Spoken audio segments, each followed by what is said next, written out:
अस्सलाम वालेकुम। वालेकुम सलाम वरहमतुल्लाहि वबरकातुहू। फर्स्ट स्टैंडर्ड की मराठी की पोयम हम लोग अभी पढ़ने जा रहे हैं सुरताल से। सब मेरे साथ एक्शन करेंगे जैसे मैं कर रही हूँ बच्चों। घंटा बाजे घण घण घण, घण घण घण,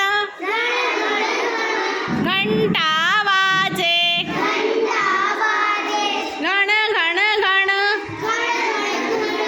घंटा बाजे घण घण घण। एक्शन के साथ पढ़ेंगे। झंडा बाजे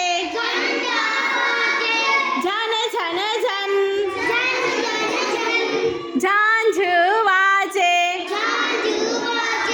झन झन झन, झन झन झन। ढोल बाजे ढोल बाजे, ढम ढम ढम, डुम डुम डुम। घंटा बाजे घण घण घण। एक्शन सिर्फ सही पढ़ेंगे, तेज आवाज से पढ़ेंगे।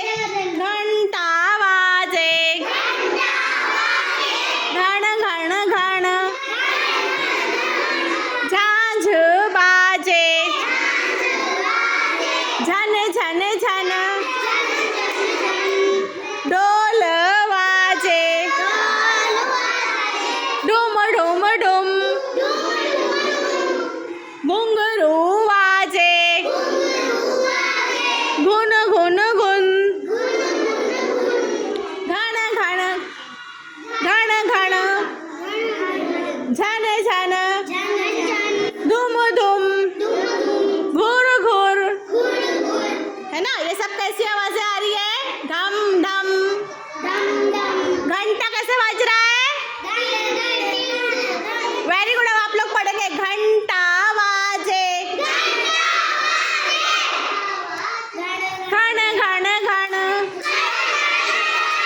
ढोल बाजे ढम ढम ढम, घुंघरू बाजे छुन छुन छुन। वेरी नाइस, बहुत अच्छी।